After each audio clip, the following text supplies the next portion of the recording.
I'm here today with my colleagues Emanuela Li Destri and Eleonora Gallitelli to discuss something that is already having and will surely have a profound impact in language education, namely artificial intelligence, as we have already seen some of the presentations in this conference. And specifically, I will discuss this topic through the lens of a collaborative Erasmus Plus initiative, the Elite AI project, empowering specialized language acquisition with integrated AI.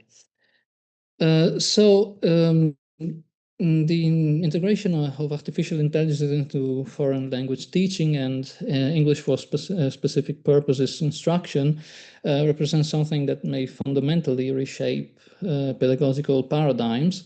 And in this context, AI surely involves exploring innovative ways to enhance language learning, especially within context where domain-specific knowledge is predominant, such as language for specific purposes.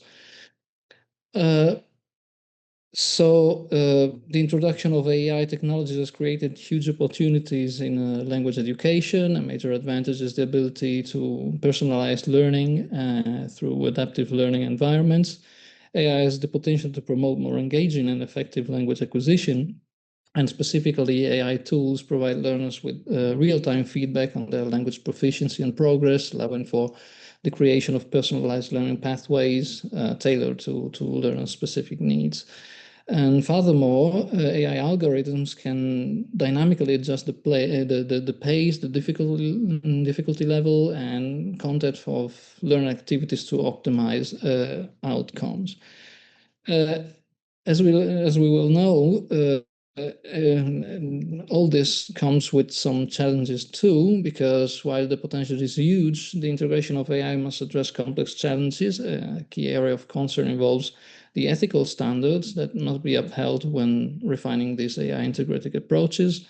And the ethical dimension include managing issues related to fairness, of course, transparency, but also data privacy, because AI systems handle personalized data. So to tackle these questions, the project is designed to better understand the new technologies and how they can affect education, to assess their potential, their drawbacks, and also to define good practices. We believe that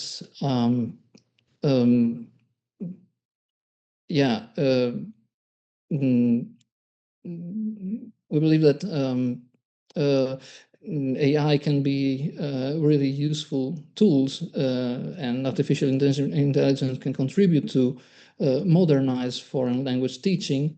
But at the same time, we believe that these technologies must be properly understood in order for them to be translated into educational practices.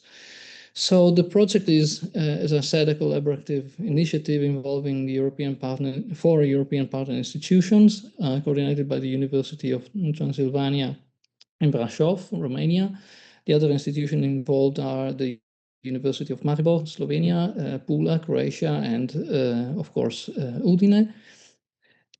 So our primary goal is to investigate how foreign language teaching can be integrated by digital tools and artificial intelligence. And to achieve this, the project activities are structured in 3 work packages, plus one dedicated to management. So work package 2, which has already been completed, was designed to examine relevant literature and develop a database of AI solution designed or useful for English for special purposes instruction, and create online education resources using AI-driven tools, which are available on the project website, which I warmly invite you to visit. Work package 3 is focusing now on the implementation of AI-powered language acquisition tools across teaching, learning, and assessment. It is also responsible for designing English for special purpose curriculum models that integrate AI technology. And work package 4 will center on methodology refinement, identifying best practices. It also involves developing training materials for educators and evaluating the impact of these methodologies on student outcomes, their effectiveness, and how ethical standards can be achieved and can be upheld. Some of the results of the work packages already achieved will now be discussed by Emanuela and Eleonora, to whom I hand over the floor. Thank you. So in this part of the presentation, I'll briefly go over what we found in our review of recent literature about how artificial intelligence is being used in English for specific purpose, or ESP. And we'll look together in how AI is applied in university classroom, what advantages it offers, and what kind of challenges it brings. Most of the studies that I'll mention were published between 2022 and 2024, which show just how fast this area is developing and how recent these developments are. I'll talk about the students' reaction and outcomes when using AI tools, but also about the role of teacher, because as we will see, teachers now face the task of building new skills to use AI in a responsible way. The literature can be broadly divided in 3 main strands, as we see here in the slide. First, perception studies, which look at how students and teachers perceive the use of AI in ESP. Second, experimental studies, which tested AI tools in English courses using controlled designs. So comparing results between a control group and an experimental group. And generally, these studies found clear improvements in the latter. Third, we have practical application studies which explore tools that show how they can be effectively used in real classroom settings. From these studies, 2 key opportunities stand out. First is the personalization. AI can tailor materials to students' level, as we have already said, but also to professional needs. This is especially valuable in fast-changing fields in areas with limited resources. For example, where 2024 describes a chatbot that simulates typical maritime communication scenarios to help learners practice in realistic conditions. The second key opportunity is autonomous learning. Tools like chatbot offer real-time feedback and help students track their own progress. For example, Sinekop et al. 2024 report that the students use ChatGPT to analyze stylistic features in their own writing or to look up grammar rules with clear examples. Together, these features make learning more engaging and student-centered. Let's now look at the main advantages of using AI tool as highlighted in recent studies, most of which are based on perception surveys. Students report several benefits. They say AI makes learning more dynamic and flexible, and they value the safe, non-judgmental space it offers for practice. Personalized feedback also helps improve accuracy and boost confidence, and teacher benefits too. Indeed, AI can help reduce the workload and support course planning. Of course, there are also important challenges to consider. As my colleague mentioned earlier, academic integrity is a major concern, with the risk of plagiarism and unclear authorship. The issues affects the teacher directly, but students are also asking for clear guidance from their institution. Students express concern about the accuracy of AI-generated content, especially when dealing with specialized topics. Other challenges include reduced human interaction and the risk of reliance on AI, which many studies warn against. Finally, there are still practical barriers, such as limited internet access, that remain significant in some contexts. In conclusion, AI has transformative potential for ESP education. It can personalize learning, support autonomy, and enrich classroom practices. But as many studies remind us, AI should complement and not replace human interaction. A balanced, reflective approach is essential to ensure that AI enhances both language skill and the human dimension of learning.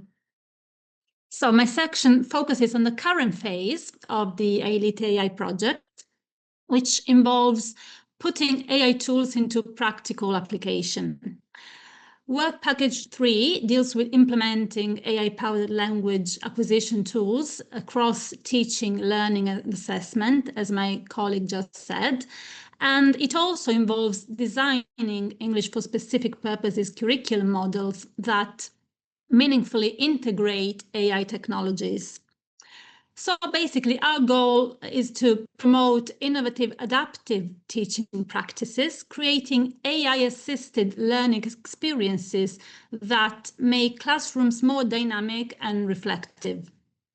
Within this framework, we will also be conducting research studies to assess the impact of AI on student engagement, language acquisition, and learning outcomes, in order to better understand both the opportunities and the challenges of integrating AI in language acquisition. Across the project, each partner university focuses on a specific ESP field. Udine on tourism and social media marketing, Brasov on mobility and administration, Maribor on legal and security English, and Pula on education and sport. To conclude our presentation, I will show you a few examples of our AI-based classroom assignments where students of English for Tourism at the University of Udine use ChatGPT, Copilot, and other AI platforms, not just for correction, but as creative partners in learning and reflection. So this is assignment 1, which asks students to write a professional email to a fictional contact and then use Microsoft Copilot to correct it. The students compared the original draft with the AI suggestions and discussed whether they agreed with its choices. And this actually sparkled useful conversations about tone, formality, and what really makes an email sound professional. Something AI sometimes gets right, but not always. In assignment 2, students worked with Copilot on Udine's brand identity. They asked for ideas, adjectives and values that might describe the city, and then wrote a short report in their own words. Here we wanted them to experience AI as a creative partner, helpful for brainstorming, but not a source to copy from. It raised important questions about authorship and originality. Where does inspiration and plagiarism begin? Then assignment 3, which used ChatGPT to help students create promotional leaflets for tourism. They experimented with slogans, asking ChatGPT to improve them or suggest new ones, and then analyze its choices. Students quickly realized how persuasive language works, but also that AI-generated content needs careful fact-checking and adaptation. So this task helped them understand AI's strengths in style, but also its limits in accuracy and context. In assignment 4, the focus shifted to language itself, specifically the use of adjectives and adverbs in tourism writing. Students wrote short brochure paragraphs and used Grammarly this time to analyze their use of modifiers. They noticed how changing one adjective could alter the tone from neutral to overly promotional. And AI, in this case, served as a linguistic mirror. It made students more aware of subtle stylistic choices. Finally, assignment 5 brought the focus back to professional writing, polishing a cover letter. So the task was to use Copilot to check grammar, vocabulary, and cohesion. The students learned to balance their own voice with AI-generated clarity, aiming for a professional yet authentic tone. Across all assignments, so these are our findings, we observed strong engagement. Students enjoyed experimenting with AI and appreciated its instant feedback. They became more self-aware, more reflective about choices of tone, style, and structure. However, we also saw potential risks. Some students over-relied on AI corrections, while others found it difficult to critically assess AI's advice. This confirmed that teachers need to guide the process carefully, providing scaffolding, context, and discussion. Overall, AI worked best when it was framed as a conversation partner, not a substitute teacher. It encouraged reflection, experimentation, and dialogue, which are all key elements in language learning. Our experience suggests that AI tools can be powerful allies in ESP education when used thoughtfully. They help students write, revise, and think critically about language. But they also challenge us as educators to teach new forms of literacy, not only how to write well, but how to collaborate with machines responsibly. So as we continue this work across our partner universities, we'll collect more data on student performance and perception. But even at this stage, one message is clear. AI can make classrooms more dynamic and reflective, provided we keep humans and human judgment at the center of learning. So that's all. Thank you.